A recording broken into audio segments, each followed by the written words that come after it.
All right. Hi, my name is Joel Shinnis. Yes, that's Joel Shinnis on YouTube. And I want to do just a demo of state management in React. So I'm an instructor at Lighthouse Labs. And one of the things that often happens is that we teach React, and then we have a student during their final project who asks, should I use Redux? And my answer, even though I really love Redux, is yeah, probably not. And the problem isn't Redux. The problem isn't that Redux, the complaints people have about Redux, I don't actually mind. The hard part about Redux is that in order to use it well, you have to understand what it's doing as well as how it's doing it. So I wanted to talk a little bit about state management in React. And this video is kind of targeted to anyone who wants to learn a bit about like Redux or some of these other methods of maintaining state in React, but kind of don't know where to start. And this is meant to introduce the what, and then I'll show a few methods of incorporating that what into your apps. So, right, in any app, any front-end app, we care a lot about presentation, app state, and data. Um, there's a difference between app state and data when I talk about those. Data has to do with that stuff that belongs in a database, is shared between more than one person, and it's the reason you got this app was so that you could get at this data. So, for instance, what albums exist? That's a data question. What photos does this album have? That's another one. How many likes or favorites? Who created each photo? These are the sort of things that would belong in a database. They'd be persistent. They wouldn't really change. The differences between that and app logic is, well, the sort of the app logic stuff would be just about what's happening right now on my device. You know, it's in temporary memory. It doesn't really have to go to a database. It doesn't have to persist. It's just very momentary. So it's questions like, hey, am I looking at an album or a specific photo? Has everything loaded? Am I signed in? Am I in box view or scroll view? So this has to do more with just kind of looking through, um, as I'm going, what is my experience right now? And those end up going kind of both go into the same bucket of stuff that we look at, but they are in fact different. And it's really important to think of that difference because that way you kind of know what you're managing and why. So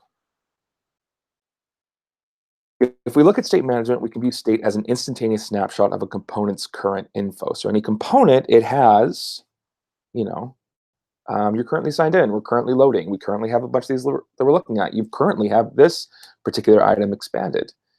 And an action is an app-specific event that may trigger a change to the state. And by app-specific, what I mean is something like, sign in or select item.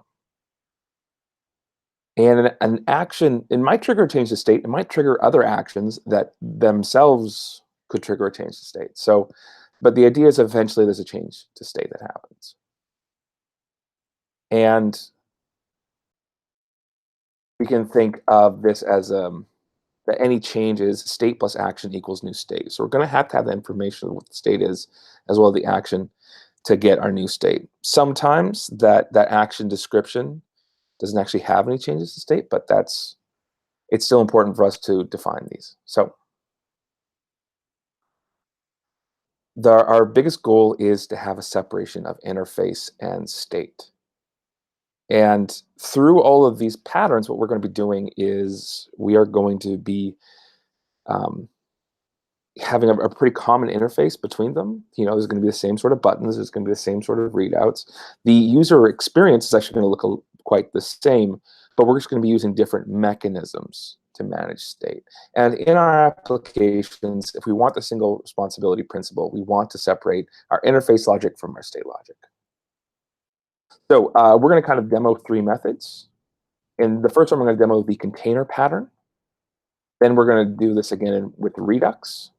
And I want to try a new library called RxReact, which uses the reactive extensions library, which is pretty amazing. This library, this particular fusion of Rx and React was created quite recently. It was debuted at JSConf the last JS conf they had. You can actually use Redux with Rx as well. I think I have a plane going overhead. It's a little bit loud. Might cut out the video. All right. But we're just going to, I'm going to show how that works a little bit later. So, step one, the container pattern.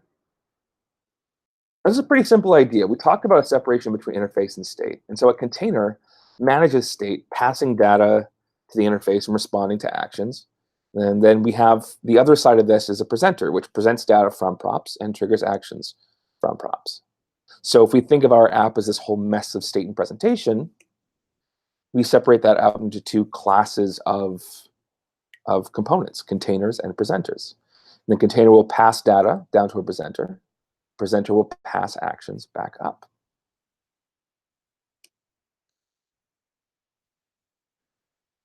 So the state for our app, we're going to be making a to-do app, which is going to be here. It's going to have tasks is an important thing. It's going to have a loading that lets us know if we're actually still loading up a task to begin with. And we're going to have an adding count. Now, the idea there is that when we add something, we're going to see this, it's going to tell us how many it's currently adding, how many it's currently waiting for. So our interactions that we can have, our actions that are going to trigger those changes to state, going to include adding a task. So we're going to write the task name here, and it'll get added to our list. And also toggle task, which is going to take a task from done to, from not done to done, or basically turn the finished flag to be true or false. Okay, so let's go. I'm going to take this particular project to list more components. So this is a static version of that. It's really nice to start with finished HTML and CSS. So often that's my first step is HTML, CSS. But now that I have that, I'm going to go ahead and fork this. And I'm going to call this forked version to-do list container pattern. All right, let me reload this. Right, I'm using Code Sandbox, by the way, just a really handy way of kind of making an app and seeing it live. So here's my index entry point, and we have the to-do list. So let's take a look at, there's to-do list.jsx. Okay, so this is just a bunch of presentational components. They don't really do anything yet. This one has a bit of state. I'm going to take that out in a moment. In fact, to turn a class-based component into a functional component is pretty simple. All I really have to say is export default function to-do list, pass props there, and then everything that was in the render function is what I return.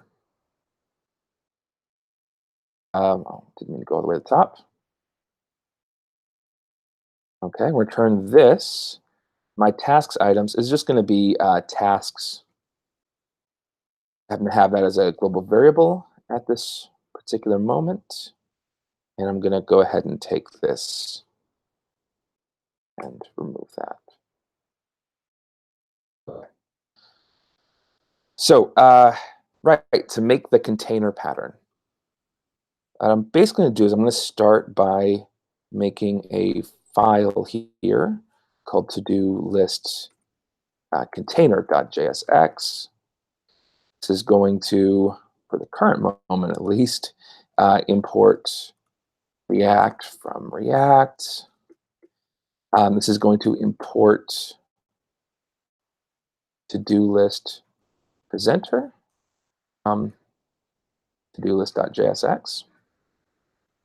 And I'm going to export default class to-do list container from extends, and I'm going to import the component separately.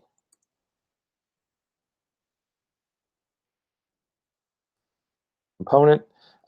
Every component class needs a render function. So here I'm just going to say return to-do list presenter.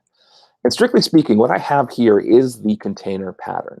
I can do any sort of state management, async, anything I want here.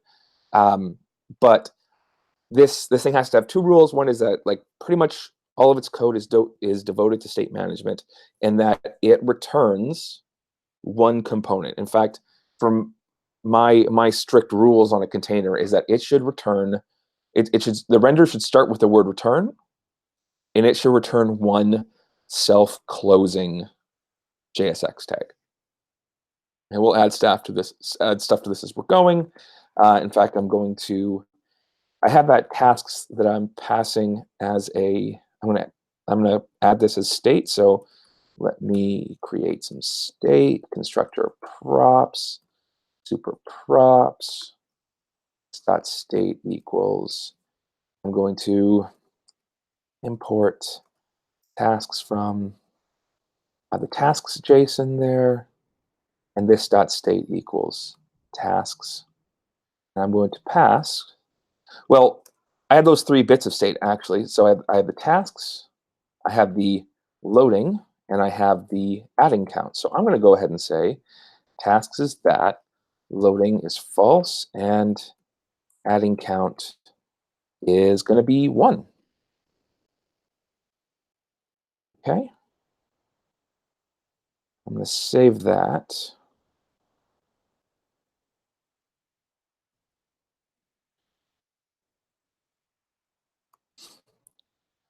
Code sandbox crashed. Hopefully I didn't lose everything. All right. We're going to import to-do list container from to-do list container. We're going to render that. I'm going to pass. I have this .state.tasks, loading false, adding count 1. I'm going to pass those as props. Now I can write this out kind of the long way, which is tasks equals this .state tasks. Loading is state loading. But to save time, I can actually just spread the state like that. And then it just becomes a matter of, if I look at this kind of in a new window here, and I open up my React DevTools, I can see a to-do list container that is passing all of that to the to-do list presenter.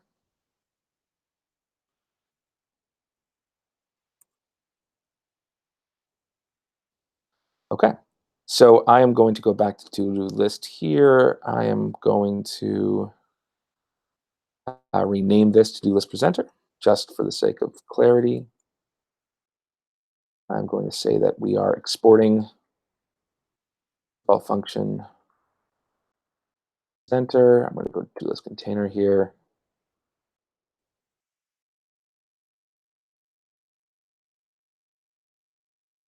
Okay, so now I currently have my initial state for tasks should actually be an empty object. I'm going to go ahead and take that out. I just want to see this work. So I should have empty object, loading false, adding count 1. This should actually change the way my presenter works. So here we go. Task items. Right now, these are being passed as props. I'm going to use argument destructure in here.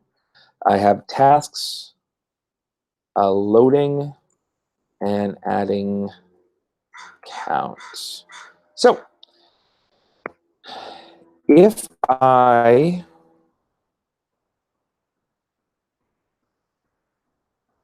not sure if you can hear this, but that plane came back. If I have loading, I don't want to show the tasks. So I'm going to say that if I have loading, I want to show the loading component. It's going to take a moment to, I think Code Sandbox is kind of quitting every now and then. So let me just reload this.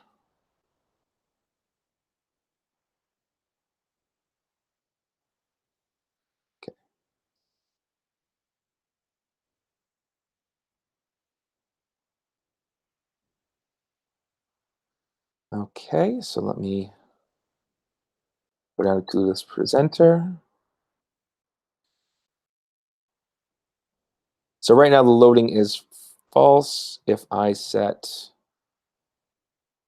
go back to cancel that, to this container, and set loading true, it should say loading tasks. My adding count is 1. I'm going to set that to 2 real quick. Go back to my presenter. And I'm going to say adding to-dos, well, for starters, should be based on the adding count greater than 0 and adding count is that. So this should, of course, adding count. So now it says adding to-dos. I'm going to go back here, change this to 0. I'm going to see if that part's gone. I'm going to set my loading back to false. All right, awesome. I have my initial setup of my data. Cool, cool, cool. So let me go ahead and create my interactions. Now, my first real interaction is this thing loads, so I should get some tasks. And I'm going to create the component mount. I'm going to set the loading to true to start with. And I'm going to say, well, I'm going to start with this. I have a data service file here, or task service. And what this is, it's basically 3 functions for interacting with my fake web API. And they just return promises. So they're dummy operations, but they will mimic what would happen if I was doing things via Ajax. And I have 3 tasks I can do. I can get tasks, I can add a new task, and I can toggle a task with them. And they have a delay built in to, simulate slow runtime. So I'm going to start with getting tasks. And here I'm going to say get tasks dot then. That's going to give me some tasks. And what I'm going to say is this dot set state. Tasks is tasks, and loading is false. So let's see what happens now. Do a banana. Okay, so now I'm actually getting items from the database. Cool, cool, cool. All right, so that's my initial setup. I'm using the dot then here. I actually really prefer using async await, so I'm going to use async await. Const tasks equals await get tasks. And then basically I can get rid of the dot then. Cool. Now the next step is being able to add a task. So I'm going to say add task. I have to pass in a task name. And I'm just going to make sure that this is attached first. So I'm going to say that add task equals this dot add task. Okay. And then I'm going to want to pass that down to my presenter. So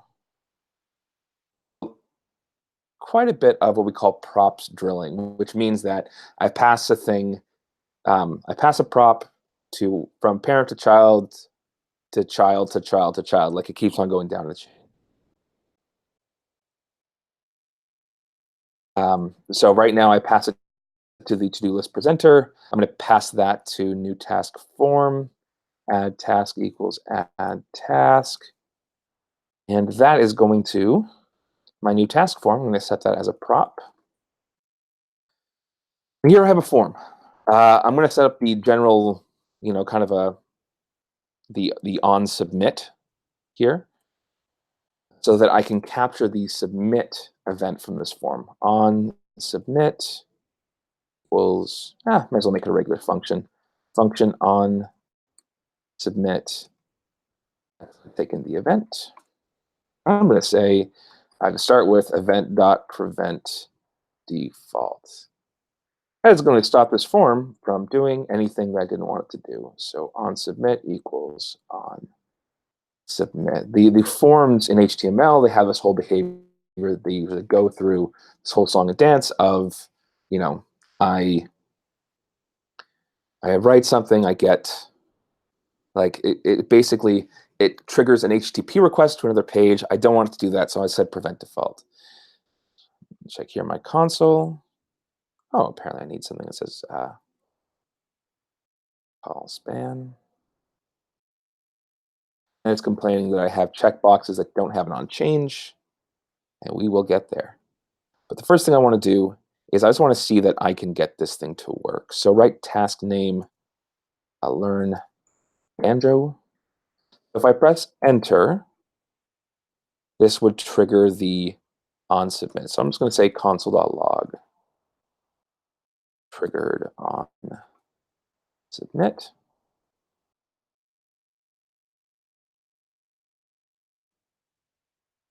Learn banjo. And I have triggered on submit. Cool, cool, cool. All right, now to get to this thing, I'm actually going to add a name to this input. Name is task name. And to get there, it's a bit of a long walk, but form is the event target. And then the input I'm looking for, the task name input, is the form.elements.task name. And what I want to do is I want to console.log the task name inputs value. And then let me make sure that does the thing I want it to do. Learn banjo. I see it down here in the console. Learn banjo. Good. So that's what I'm going to do with my add task here. Add task, task name, input dot value. And generally speaking, my next step would be to clear that value. I'm not actually going to do that for convenience sake, but that would be generally my next step. So now this add task is happening all the way up here. I'm going to go ahead and console log add task name. And apparently I did finish Sudoku earlier, so I should see add task finish Sudoku. Awesome. So now I can start the whole process of, actually creating a new task and adding it to my tasks. So I am going to say, again, just select, I'm going to create the add task here. I'm going to say const new task, await, add task name.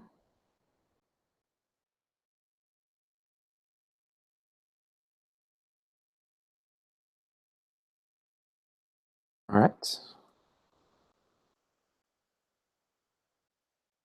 So if I do this, I should have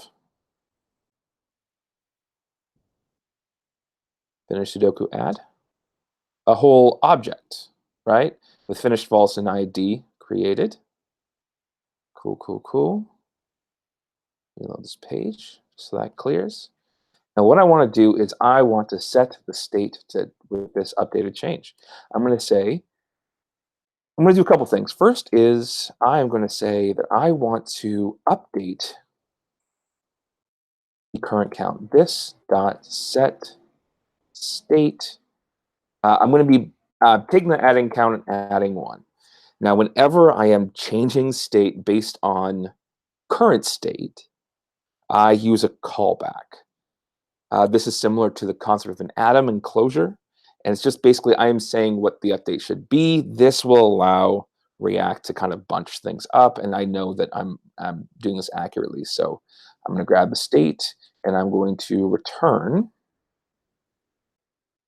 the change I wanted to make, which is that adding count is state.adding count plus 1.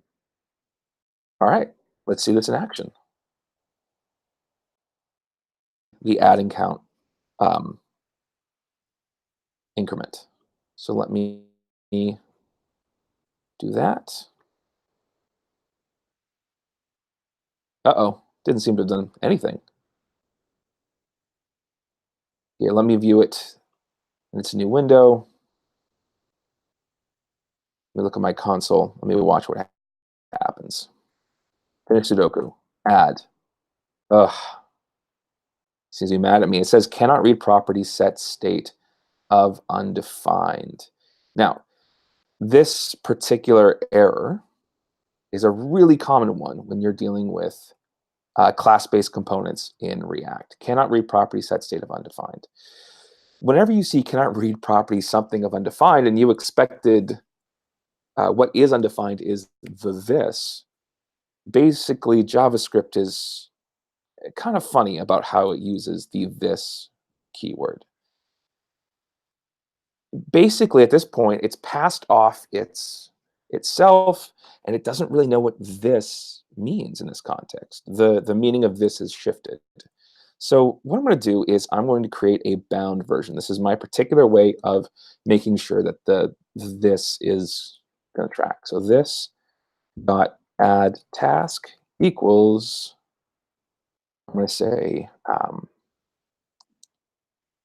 equals this dot add task dot bind this.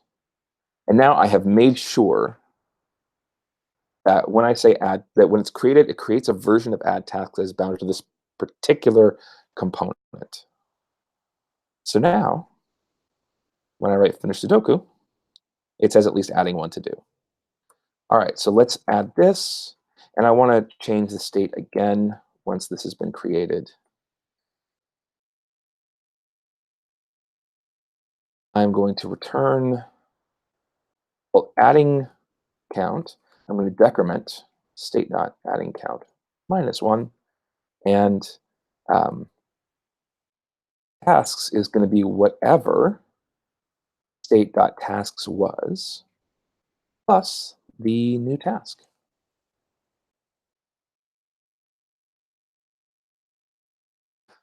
So now let's give this a shot.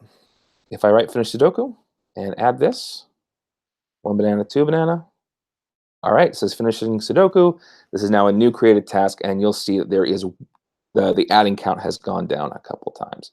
If I push this button a couple times, you can see it goes up to 2, then goes down to 1, then goes down to 1, 0 again. All right, there's only one more thing to add here. Let's toggle task by task ID. Go ahead and save ourselves the trouble by binding it immediately.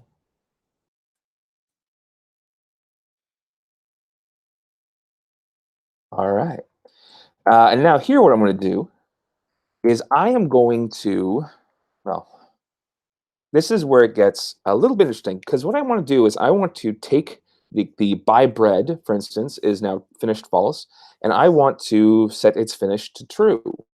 But it is kind of counting on me to use immutability. It counts on me to give immutable changes that it can kind of put together.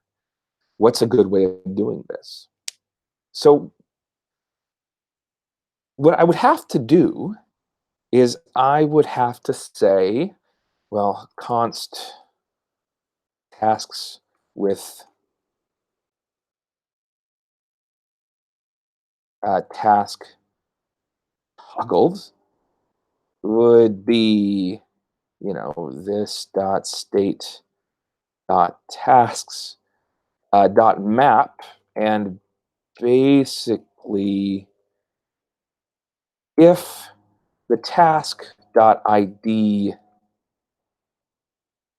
equals task ID, then I would return a new version of that task with its toggled to whatever it wasn't before.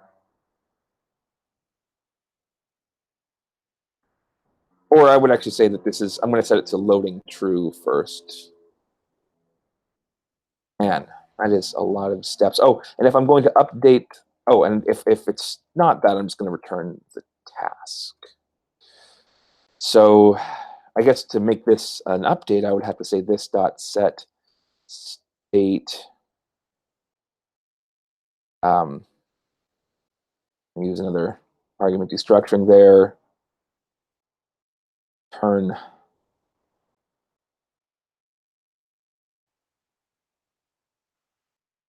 tasks is going to be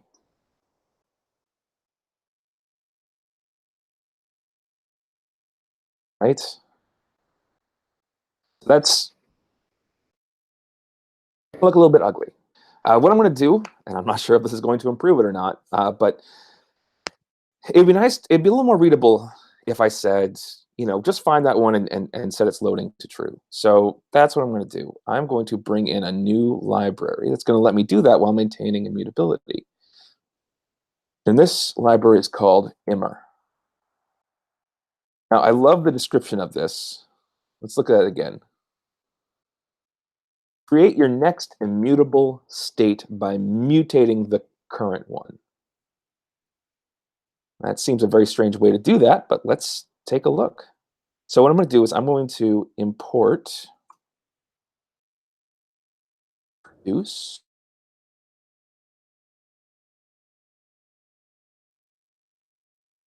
Oh, and I need to make that a string.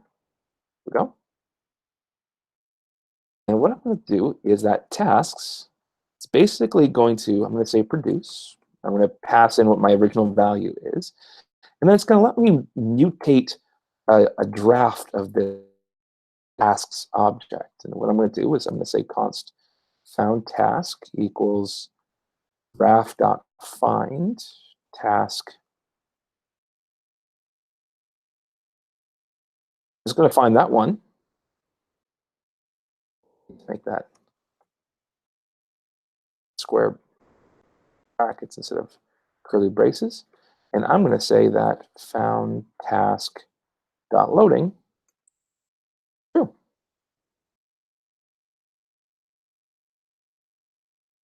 And the idea is that produce is going to return a new collection with just that change. And this seems a bit strange. So what I'm going to do is I'm going to pass this toggle task down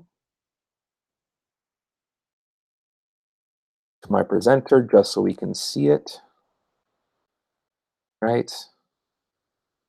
Toggle task. I'm going to go to my presenter. I am going to pass task here, right? I'm going to make sure that for every to-do list item, it has a toggle function that is, well, toggle task with this task.id. Then on to-do list item, I'm going to go up here. There it is. So I'm going to destructure this a little bit. Task name, loading. Take out some of that. Lets me take out some of that. Oh, and finish. I also want finished. Let me grab that. There it is. And now on the on change, you can finally clear out this error because I'm going to say, all right, cool. And toggle. What's going to happen when we get our is that when I say click, this is going to turn this to this one is loading. And also this one is loading, which is a good start, but it is just that. So now I've set my state to this, this immutable thing here. I'm going to say const toggled task equals await. I'm going to grab toggle task from my task service.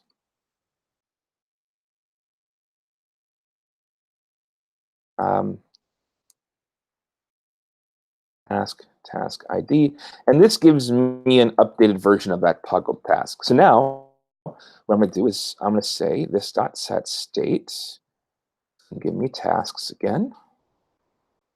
I'm going to do this in a slightly more compact fashion where I just return an object, and it's going to be tasks. I'm going to use immer again. And basically now what I want to do is this. I want to go through I want to go through the set of tasks. I want to find the one that matches this toggled task.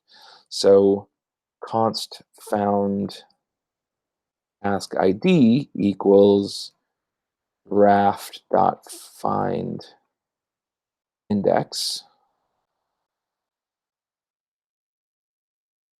task, where task.id equals task ID.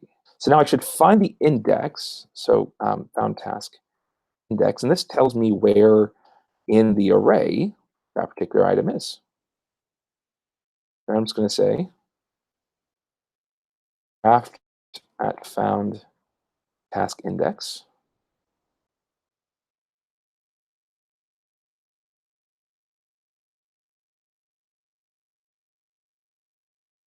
So now, toggle task equals await toggle task ID. When I click this, it should wait a couple seconds, and then now it's toggled. And that toggle is saved to my dummy API as well, which is pretty cool. Okay. So that is the basics of the container pattern. And I want to do one more thing, one more change that I wanted to make to this. So there was a lot of like this added to this. And what I want to do is I want to show how this would work with a new React feature, one that's still in alpha, called hooks. The idea with hooks is that it's still experimental, still kind of looking for comments, but the idea is that we can create functional components and use more kind of functional structures. So here's a class incrementer. It has a count that it starts with, so I have to create a constructor for that count. I have an increment function that updates the count by 1. Well, of course, I'm going to pass state to it so that I have the current state, and there's my renderer, right? It goes to the presenter, passes the current count, passes the method that updates the count. And mind you, now when I click this count thing, it's not actually going to work because the increment function is not properly bound. So I'll make sure to bind this. And now I have, I've set an initial state, this dot set equals count 0. I have created the increment function. I have the increment function does the state updating, right? And I've passed all that. Okay, so if we use hooks, it changes a little bit. And there's a thing called the use state hook. I'm going to start with this incrementer, and I'm going to have the use state hook, which gives me a state variable and a thing to change that state variable. So now, rather than having one big state and this dot set state changes all the state, I have one variable and one function to change it for each state variable I have. So I'm going to make that increment function again, and it's just going to set count is count plus 1.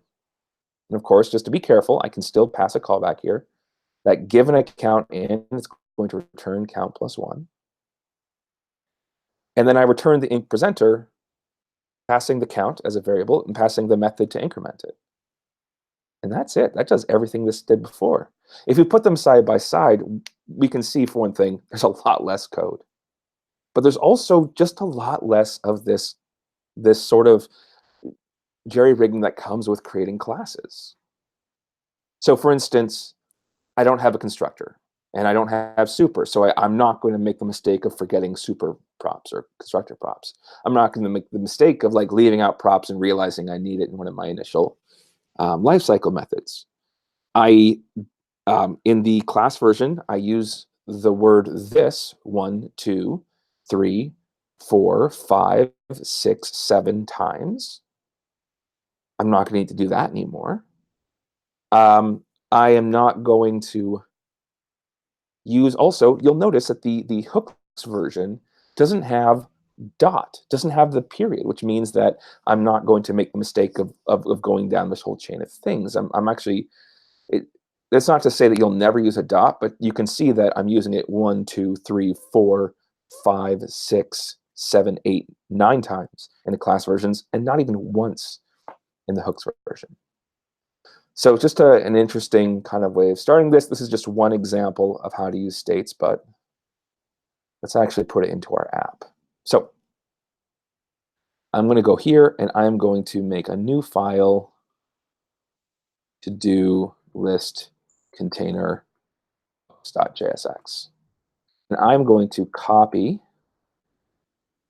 everything from the to-do list container. There we go. And in my index.js, I am going to say import to-do list container from to-do list container. Okay.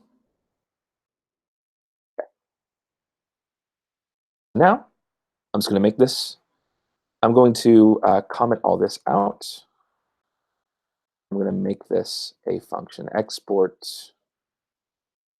default function to list container. This has no props to bring in, so I'm not going to bother with that. I can now take this component part out, but instead of that, I'm going to include the use state. Well, I'd say use state. The next thing I have to do is I actually have to make sure I have the latest version of React. Right now, my dependencies, React is at 16.6.3, and I have to include React. Oh, just the latest of that. And same thing with React DOM.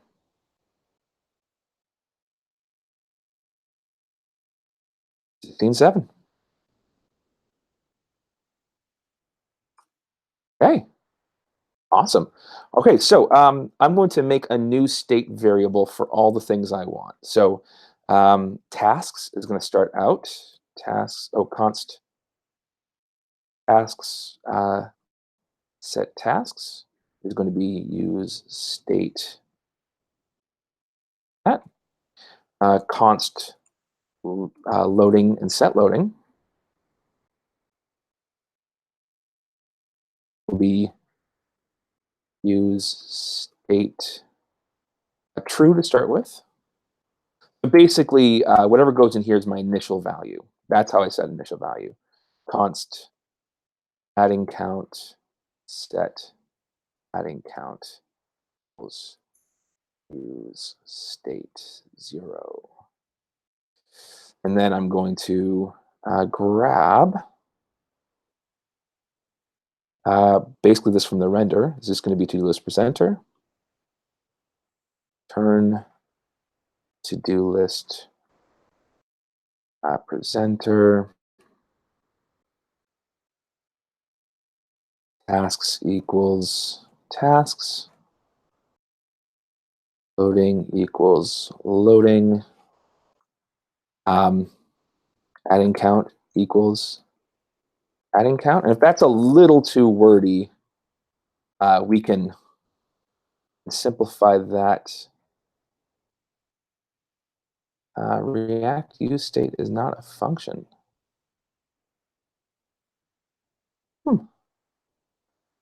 Let's find out. Let's just go back to a version I know should have this. React 16.7.2 alpha 2 next. Add dependency React DOM. Next. And now this should. All right, so now this is working. Right. Now, we need to add all the stuff we had before. For instance, starting with loading and nothing. So I'm going to grab a new hook called use effect. This is going to take the place of component did mount. Um, use effect. And I'm going to add something here that just says, hey, only use this effect the first time. By putting in nothing, I'm saying, hey, there's nothing that should change, that should cause you to do this again. And it's, yeah. So what I'm going to do here is I'm going to add, you know, tasks, then tasks. Once I have those set tasks, set loading, false. So the tasks, there it is. Okay, so that's my initial use effect. And how kids in my neighborhood who are talking and being cute, being kids. Okay, so now let's do the add task part. Function add task. It needs to take in a task name. I'm going to call this add task process just so it doesn't interfere with the add task from the data service. So let's say add task equals add task process. Right, and what I'm going to do here is I am going to set adding count should be whatever that count is. I'm going to call it AC plus 1. So just telling it to increment. If we say finish Sudoku here, we should see that that indeed does increment, right? Then we're going to say, I'm going to make this another async function add task process, set adding count, and then I'm going to say const new task equals await add task. And here the set tasks is going to be well given tasks plus that new task. Things like this, I kind of miss the Ruby thing where you can just kind of you can add arrays together. They can cat. So yeah, and then I'm going to set adding count AC to AC minus 1. So this should just work. Let me see. Finish Sudoku. Adding 1 to do. Sudoku finished. All right. Then just the last one remaining is async function toggle task. Say process again. I'm going to copy some of this, but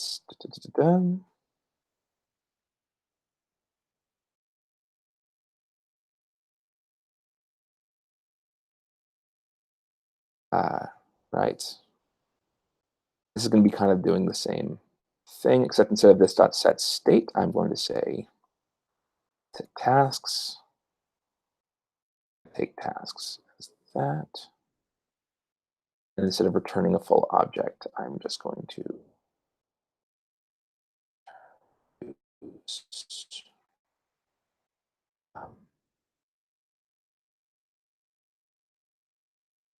right. Oh, doing the same thing. I can even take out the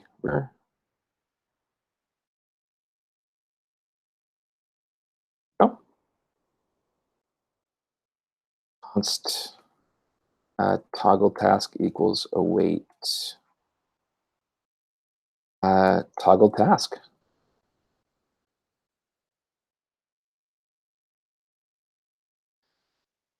And then we're going to copy the rest of this toggle task.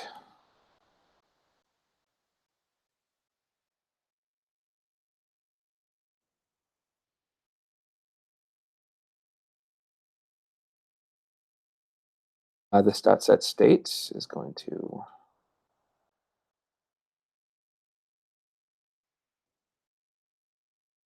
take in that. Oops, and then I just kind of get rid of a bunch of. Yep. Now let's take a look to make sure this works. I should be able to buy bread. Oh, I need, of course, to pass this down. Uh, Toggle task equals toggle task process.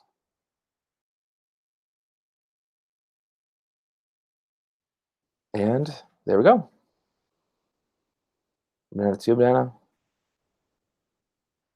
Let me see if we have an error here. Toggle. Right. Nope, not this dot set state, of course, because that doesn't exist anymore. There is no this. It's set tasks. I caught that. So there we are. One banana, two banana. And there we go. So now we've basically created the same thing. I've taken a lot of the this dots. I've taken a lot of, basically been able to really simplify my code and how it works. And I can now delete that. All right, cool. So this is going to be available on Code Sandbox. I'll leave a link in the stuff, but thank you so much for watching, those of you who watched. And when I come back, I will be basically doing the same thing, but this time with Redux and getting to show how Redux does this a little bit differently. Thank you so much.